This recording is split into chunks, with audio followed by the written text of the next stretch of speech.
قوم عاد ایک عبرتناک قرآنی داستان۔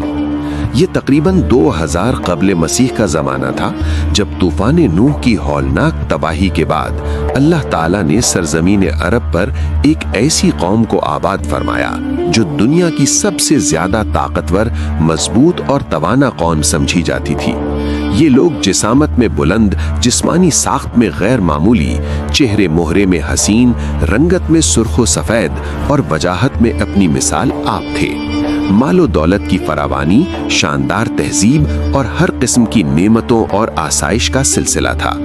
قرآن کریم میں اللہ تعالیٰ ارشاد فرماتا ہے کہ ان جیسی قوم اس سے پہلے کسی ملک میں پیدا نہیں کی گئی۔ قوم عاد کے حالات کی تفصیل قرآن کریم کے سوا کسی اور مذہبی یا قدیم تاریخی کتاب میں نہیں ملتی، لہٰذا اس قوم کی تصویر یا تو قرآن کے ذریعے سامنے آتی ہے یا پھر ان آثار کے ذریعے جو ماہرین آثار قدیمہ نے دریافت کیے ہیں۔ مورخین لکھتے ہیں کہ عاد نام کا ایک شخص حضرت نوح کی چوتھی نسل میں ان کے بیٹے سام کی اولاد میں سے تھا۔ اسی شخص کی اولاد اور اس کی قوم قوم عاد کے نام سے مشہور ہوئی۔ یہ لوگ بہت بلند اور مضبوط ستون پر قائم عالی شان محلوں میں رہا کرتے تھے۔ قرآن کریم نے انہیں ارم ذات العماد یعنی ستون والی قوم کہا ہے۔ ارم ان کا نہایت خوبصورت شہر تھا جس کے آثار 1984 میں خلائی شٹل چیلنجر کی مدد سے دریافت کیے گئے۔ یہ علاقہ آج کل سلطنت عمان کا حصہ ہے۔ بحر عرب اور بحر احمر کے درمیان عمان، حضرموت اور مغربی یمن تک ایک وسیع صحرا پھیلا ہوا ہے جسے صحرائے اعقاف کہا جاتا ہے۔ یہ دنیا کے عظیم صحراؤں میں سے ایک ہے جس کا رقبہ اندازاً 65 لاکھ مربع میٹر ہے۔ اس صحرا میں سفید اور باریک ریت کے ہزاروں فٹ بلند ٹیلے ہیں جہاں کوئی چیز پھینکی جائے تو منٹوں میں غائب ہو جاتی ہے۔ کسی زمانے میں یہ علاقہ سرسبز و شاداب تھا اور یہی قوم عاد کی بستی تھی۔ آج یہ ویران صحرا اللہ تعالیٰ کی کھلی نشانیوں میں سے ایک اور اہل زمین کے لیے مقام عبرت ہے۔ قرآن کریم میں ارشاد ہوتا ہے، وہ ارم جن کے ستون تھے جن کی مثال دنیا میں پیدا نہیں کی گئی۔ بعض مفسرین کے مطابق ارم قوم عاد کے جد امجد کا نام تھا، جبکہ کچھ مورخین کے نزدیک ارم دراصل قوم عاد کے شاہی خاندان کا لقب تھا۔ حالیہ دور میں زیر زمین ایک شہر کے آثار ملے جن سے معلوم ہوا کہ اس شہر کی فصیل پر 30 بلند ستون یا مینار تھے۔ کہا جاتا ہے کہ یہ شہر قوم عاد کے عظیم بادشاہ شداد بن عاد نے خاص اہتمام سے بسایا تھا۔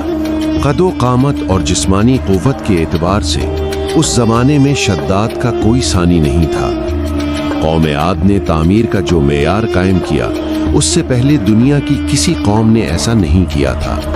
اسی لیے یہ مقام تاریخ میں عاد کی جنت ارضی کہلایا، تاکہ لوگ آخرت کی جنت کے بدلے دنیا کی اس عارضی جنت کو اختیار کر لیں۔ مگر جب یہ عالی شان محلات تیار ہو گئے اور شداد نے اپنی رعایا کے ساتھ اس شہر میں داخل ہونے کا ارادہ کیا تو عین اسی لمحے اللہ تعالیٰ کا عذاب نازل ہو گیا۔ وہ سب ہلاک ہو گئے اور وہ محلات بھی زمین بوس ہو گئے۔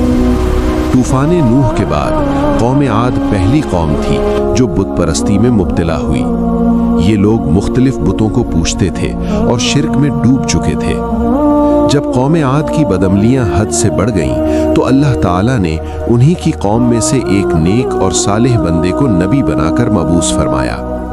وہ تھے حضرت حضرت ہود نے فرمایا، اے میری قوم، صرف ایک اللہ کی عبادت کرو، اس کے سوا تمہارا کوئی معبود نہیں۔ مگر قوم کے سرداروں نے جواب دیا، ہم تمہیں احمق سمجھتے ہیں اور تمہیں جھوٹا خیال کرتے ہیں۔ حضرت ہود نے فرمایا، میں رب العالمین کا پیغمبر ہوں اور تم تک اللہ کا پیغام پہنچا رہا ہوں۔ قوم نے کہا، اگر تم سچے ہو تو وہ عذاب لے آؤ جس سے ہمیں ڈراتے ہو۔ حضرت ہود مسلسل واعظ و نصیحت کرتے رہے مگر وہ غرور اور تکبر میں اندھے بنے رہے۔ اللہ تعالیٰ نے فرمایا، قوم عاد ناحق زمین میں غرور کرنے لگی اور کہنے لگی، ہم سے زیادہ طاقتور کون ہے؟ پھر وہ لمحہ آیا جب حضرت ہود علیہ السلام نے بارگاہ الہی میں دعا کی۔ اللہ نے فرمایا ان قریب یہ اپنے کیے پر پچھتائیں گے۔ چنانچہ اللہ تعالیٰ نے ان پر عذاب نازل فرمایا۔ سیاہ بادل آئے مگر وہ بارش کے نہیں، تباہی کے بادل تھے۔ قرآن کہتا ہے یہ وہ چیز ہے جس کے لیے تم جلدی مچا رہے تھے، ایک ایسی آندھی جس میں دردناک عذاب تھا۔ یہ آندھی 7 راتیں اور 8 دن مسلسل چلتی رہی۔ پہاڑ، گھر، محلت سب مٹ گئے، کوئی جاندار زندہ نہ بچ سکا۔ حضرت ہود اور ایمان والے اللہ کی رحمت سے محفوظ رہے۔